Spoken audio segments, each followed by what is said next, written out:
Ito, nagsisimula na magbinata o nabilog na eh. Po dati yung may tanim natin na bell pepper oh. Nilinis na rin po natin. Yan latite ano po.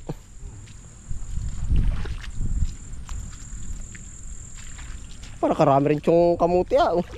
Dalhin mo na oh. Yan oh. Iyo na oh. Nakarami rin po ng kamuti oh. Naglabasan ng kamuti din sa tinabas. Ay ari yung laman ng kulay berde. Ano kaya ho? Pula pa rin ano. Matigas talaga lumaman yung bintong na ito. Masarap pa ito pagkakamuti. Oo.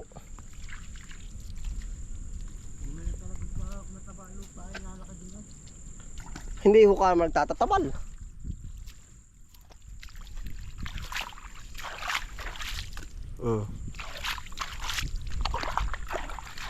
Daan pa po nakamuti eh.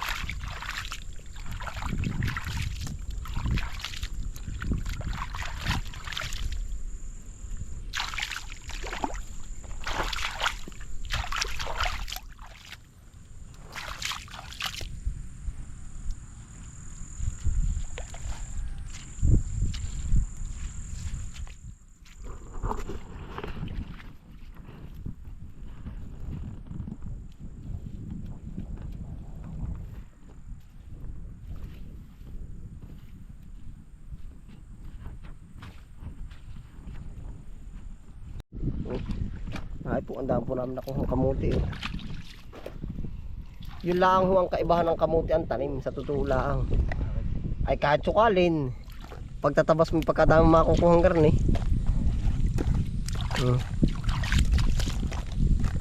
Iba talaga yung tugtok, malaki.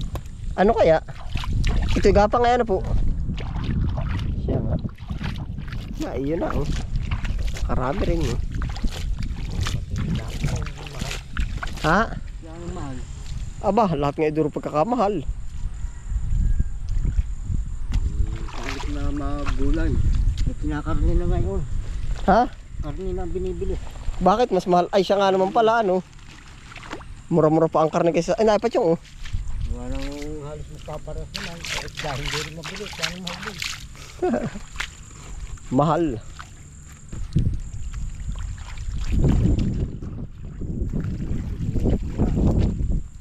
Nino po ba? Ayan po, ito po ay pinalinis na rin po natin. Naingat, ang dami nakuhang kamote. Isusunod na rin pong gawing plat. Yes, ito.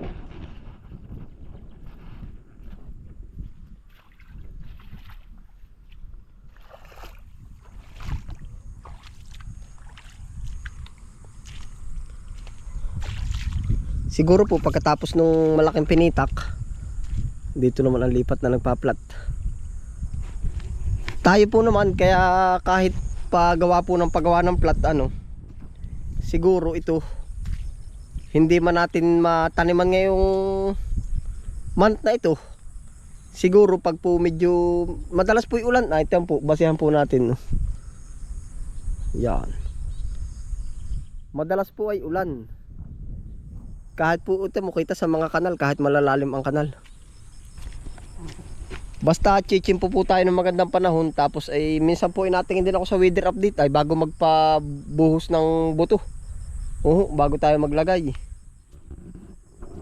Kumbaga may paparating na bagyo, hindi po muna. At gawa po ng masasayang ang buto. Kaya ho ang gawa ko ngayon habang tag-ulan po, pa-prepare ng plat. Para sa darating na gaganda po ang panahon. O di ho man kahit po tumagal man ng ano nang hanggang tag-araw, di parang mag 1 month or 2 month pa ano po tayo bago makatanim. Yan po hindi ko muna ay pinabababa yung plat. Yan parang naka-prepare lang na itong ganito. Yan po ay hindi po natin pinabababa. Yan, alam po yan ng ibang magpa-plat dito po sa lugar namin. Iba't iba rin po ang klase ng magtatanim. May palatak, may inakat, Meron yung hindi ginagawa ng plat, kinakanalan lang. Ito po yung pinaka mas maraming gumagawa dito sa malapit sa barangay po namin. Meron din po dito, bayan ng Sariaya, karatig bayan namin. Palatak po ang gawa. Wala pong nag-ano dyan, wala ka dyan, may makikita ka man. Bihira yung nagpapaplat. Pero dito po naman, karatig barangay namin, ito, ganito lahat. Kasi yung tao natin ay taga-riyan lang. Oh, Lukban, Quezon, ganito din. May nabanat din diyan ng Pasig. Ito po, kumbaga kahit tumagal nga, diyan po yung magkakadamo, ano, sa loob ng 1 buwan o 2 buwan. I-sprayhan ho natin bago pa lang ibababa. Nakapahinga na ang lupa. Yan po ang gagawin natin. Kaya po naman ano, kumbaga para makuha natin yung target na lawak. Kaya ngayon pala ang nagpe-preparation na tayo. Kung sakaling gaganda na, di maglalagay na tayo. Minsan nga po ay may nag-a-advise sa atin, kung gusto ko daw kumita ng marami, kailangan ng maraming tao. Ay sabi ko sa 2, 1, 3 ay solve na po ako dun. Hindi ko na po kaya ng magparami ng tao.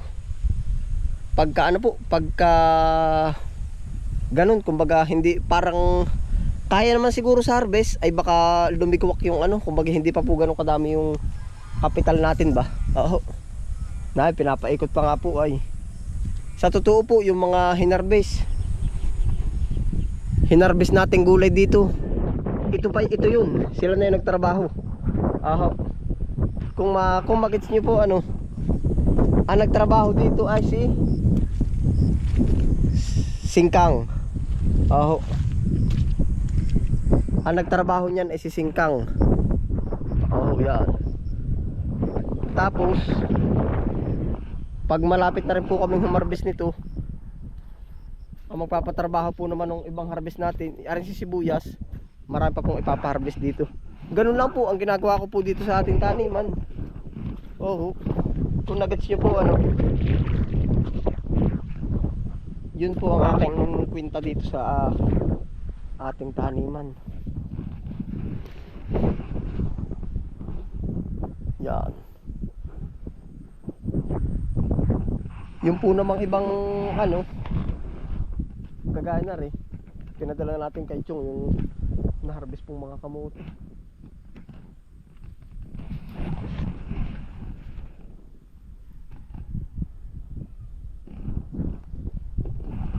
Tulong na rin po. Ngayon po naman ating papasyalan yung repolyo. Tara po, sama-sama po tayo. Ako ano din po ay paikot po ang aking gawa. Sabi ko nga doon sa nag-advise sa akin, sabi hindi ko pa kaya yung ganun. Yung iba daw po kasi 10-10 yung tao nila. Siguro nag-a-add rin ng kapital. Sabi ko hindi naman ako ganun pakalakihan.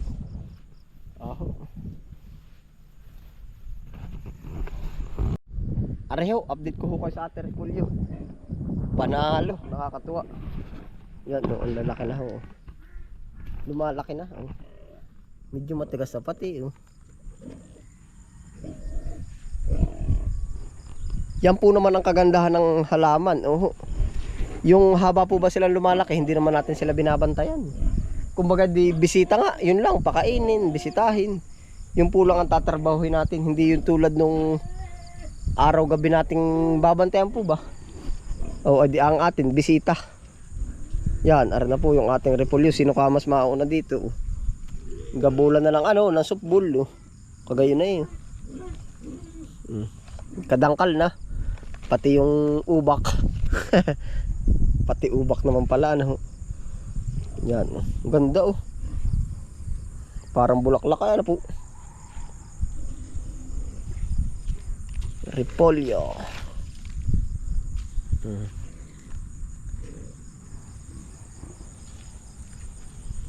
Katulad nito, nagtatlo yung kanyang sanga. 1, 2, 3. Ito, nag-4 pa Try natin patuloyin yan.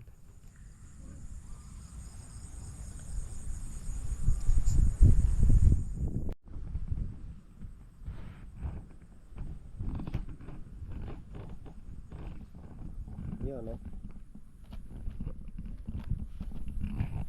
Fresh repolyo. Masarap po niyang kainin at tayo yung nag-alaga po ba mismo. Ito pa, oh. Matigas na.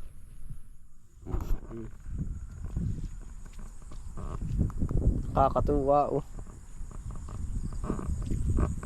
Nawala lang po yung uniform size. Pabilis na pong umano ay. Parang 1 week natin din ano, in-update. Oh.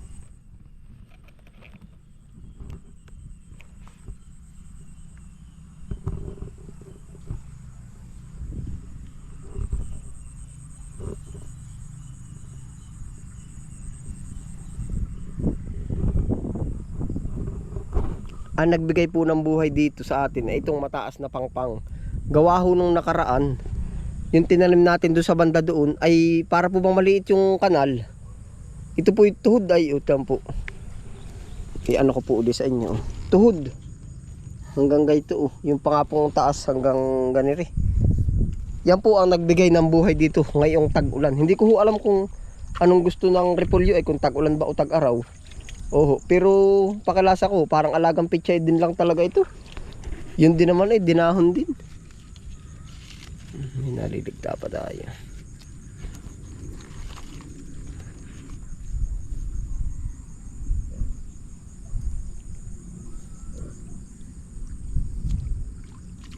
Ito, nagsisimula na magbinata o nabilog na eh.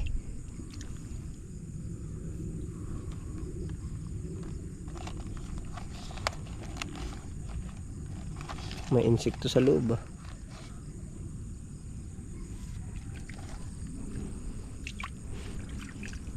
Parang bulaklak ay oh.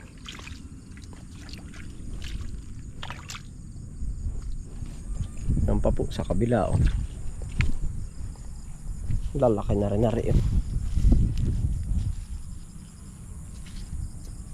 insekto oh. Uy.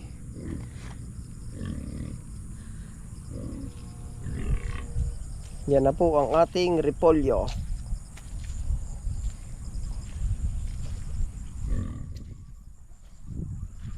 Ito parang payato.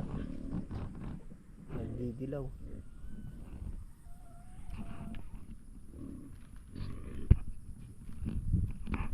Nakakatuwa po.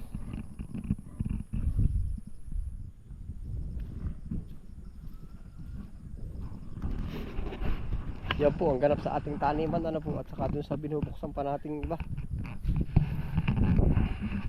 Oh. Kitang-kita na yung bilog no?